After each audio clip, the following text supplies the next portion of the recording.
Saint ভিনসেন্টে মাশরাফির স্মৃতি বিজড়িত মাঠে নেদারল্যান্ডসকে হারানোয় সাকিব আল হাসানকে মাশরাফি বিন মুর্তজার টুপি খোলা অভিনন্দন। টি-20 ফরম্যাটে তাসকিন আহমেদের অবস্থান জাসপ্রীত বুমরার পরে বলে মন্তব্য করেছেন তিনি। মাশরাফি নিজের শেষ টেস্ট খেলেছিলেন সেখানে এবার নেদারল্যান্ডসের বিপক্ষে বাংলাদেশের জয় টি-20 বিশ্বকাপে।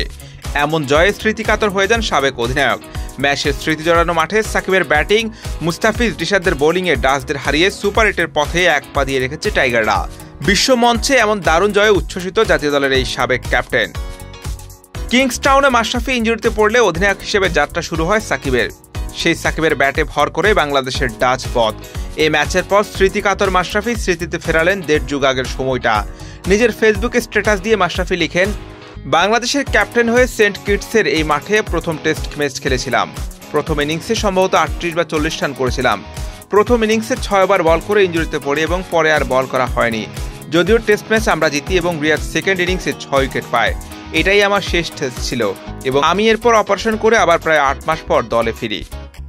সাকিবের প্রশংসা করে লিখেন, সেটা ছিল 2008 সাল এবং সেই ম্যাচে সাকিব পরে ক্যাপ্টেন হিসেবে দলের দায়িত্ব নেয়। আজ সাকিব আবার পুরো দলের দায়িত্ব নিয়ে দারুণ একটা ইনিংস খেলেছে। সবচেয়ে গুরুত্বপূর্ণ হলো শেষ ওভার পর্যন্ত ব্যাটিং করেছে, যার কারণে একটা বড় রান করা সম্ভব হয়েছে। সেই সাথে রিয়াদ এবং জাকিরের কথা বলতেই হবে, তারা দুজনও সিচুয়েশন অনুযায়ী যা দরকার ছিল সেটাই করেছে। বোলিং ইউনিটের প্রশংসায় পঞ্চমুখ সাবেক এই পেসার। তিনি লিখেন, বোলিংয়ে পুরো দল হিসেবে আবারও দারুণ পারফরমেন্স। দিন দিন রিশাদ স্বস্তির জায়গা হয়ে উঠছে।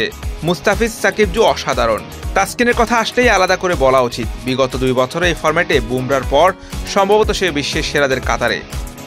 এবারে বিশ্বকাপ বাংলাদেশের জন্য বড় সুযোগ বলে মনে করেন ম্যাশ। তিনি লিখেন, এই বিশ্বকাপ সত্যিই আমাদের জন্য বিশাল সুযোগ। এত স্লো উইকেটে খেলা, যেটা আমরা সবসময় আশা করি।